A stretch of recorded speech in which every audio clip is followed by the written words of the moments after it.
I went back to Wintertot to try and hopefully get some U-logs, but I ended up getting to 70 fire making before I decided to stop. And I opened up a bunch of the crates that I had, and I got some decent stuff. I had quite a bit of supply crates, and I got some decent stuff, but I did not get any U-logs, so I had to go back to woodcutting and train up to 60. So I don't know if I just suck at this game or what, but I wanted to see the difference in XP rates between oaks and willows at my level. And I guess at 54 woodcutting, I'm only getting like 40k XP an hour at willows. And then I was getting like 37k per hour at oaks. So for some reason, it seems that willows aren't really significantly better than oaks. I mean, it's only like a 3k per hour difference. And at that rate, all of the oak logs I can use for construction. So I guess I can understand now why why cutting oaks is definitely more beneficial to an Ironman than cutting willows. So I'm going to get this level. I'm like really close. It'll get me to 55. And then I'm probably going to head back to oaks for the last of the levels. Granted, oaks are really boring because you actually have to kind of pay attention because you get the full inventory of logs really quick and you got to bank a lot. Here you kind of just AFK. So maybe that's why people like willows more. But for an Ironman, definitely should do oaks over willows.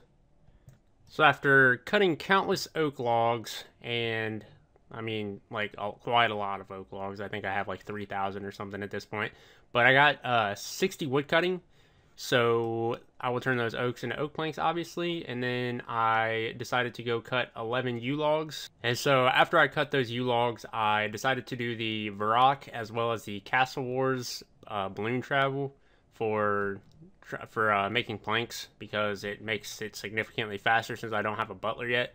So in order to train my construction efficiently, I needed to make some dueling rings, and I thought I had some gold bars in my bank, but it turned out I didn't, but I had quite a bit of gold ores. So what I decided to do was train my smithing up, and it didn't take too long at all to get to 38.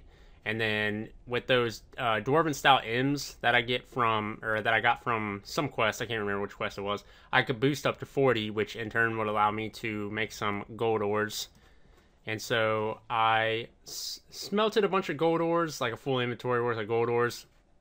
And then I made a full inventory worth of dueling rings, which is like 26 or so, 26, 27. And then I decided to get cracking on making some planks, and I started out with like 120k or something like that, and I wasn't sure if it was gonna be enough to get me to like make 700 planks, and it wasn't. So I made what I could until I ran out of money, and then we headed to the agility pyramid to make some more money. So there we go. I've got 700 oak planks now, which should get me to 42 construction. And what that gets me is eventually when I do get a glory amulet, if I use the crystal saw as well as I believe the T to boost my construction level, I believe that's the level to get you a glory amulet mounted. So start training some construction and hopefully should get to 42 in no time at all. I trained my construction obviously until level 42. After that, I finally completed Dragon Slayer, used my ring of recoil to do some damage, and I ended up running out of food the first time. So I had to make my trip back. I had to make a second trip, and I only ended up using 2 salmon on the second trip because it was already almost dead. So got that completed, which got me to 39 strength as well as 34 defense.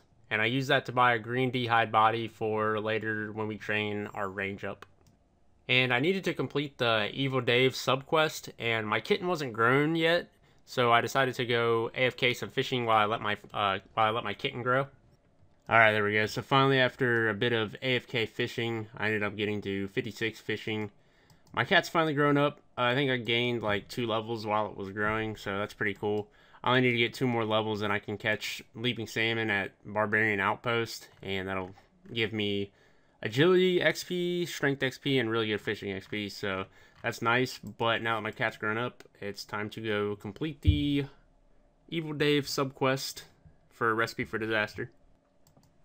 Alright, so here we go, completing the Evil Dave part of Recipe for Disaster. Nothing interesting happens. I must have clicked incorrectly. There we go. Just make sure it's... What do you mean? I did make sure it's the correct recipe.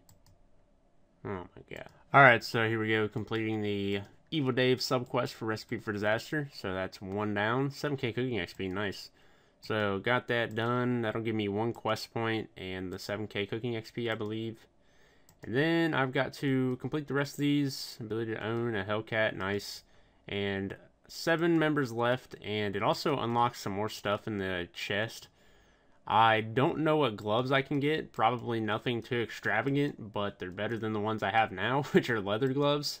So I'm probably going to invest in buying those. Never mind, I can only get bronze gloves. Granted, they're only like 100 GP, but I think they only give like a +2 boost to everything, which is kind of shitty. So I don't know, I don't want to have to buy new gloves every single time, so we'll just stick with what we have, and when we actually get to time maybe to like buy mithril gloves, I'll buy those. And there's Death to the Dorgashun complete for 2k thieving and range XP, which is awesome. And I can now get into Dorgish Khan, which I need to do that. There's 27 range.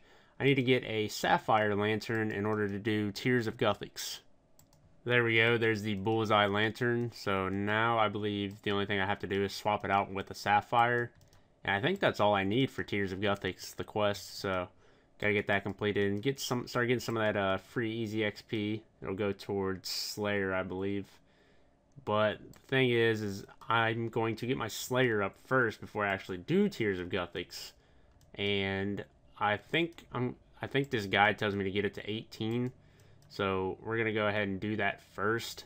And then I'm going to do the Tears of Guthix quest. Alright, so here we are getting my first Slayer task. Ice Warriors. That's kind of shitty, but I will probably just probably use Fire Strike on them. Or, well, I don't have very many Chaos Runes, and I don't want to waste my Death Runes. So, actually, well, if I had Fire Blast, I would use Death Runes, but until I get Fire Blast, it's probably, I don't know, I'll decide what I want to do on the way there. Probably the best bet would be using the best magic spell I can. And there I just got 50 magic. I don't think I really unlock anything special except for Snare. Well, I guess Ivan Blast is pretty nice, but I don't know how soonish I'll be using Ivan Blast, but 50 magic, I mean, it's a 50 skill, so it's kind of cool. Alright, there we go. There's 18 Slayer, which is a requirement for Animal Magnetism. I still need to get 30 range, though, but getting that 18 Slayer out of the way is probably the longest and most tedious process of getting the requirements for Animal Magnetism. 2 range levels, especially when I'm only 31 XP away from 29, shouldn't be too difficult, so we'll do that eventually, but now I need to do the Tears of Guthix quest, as well as doing the Tears of Guthix itself, which should give me some even more Slayer XP. I doubt it'll give me a level, but we'll see. And there we go, the Tears of Guthix quest complete. A very quick quest for 1,000 crafting XP. I doubt it'll get a level, but time to actually do the Tears of Guthix, and I actually have quite a bit of quest points, so I should be able to actually get a decent. Where did my bull go? Do I have to get another one in order to do it? Hold on. Okay, I figured it out. I just had to have my hands free. But I should be able to get a decent amount of tiers with the amount of quest points I have. At least I'm hoping anyways. So, first Tears of Guthix, 55 tiers. Let's see what kind of XP we get with here.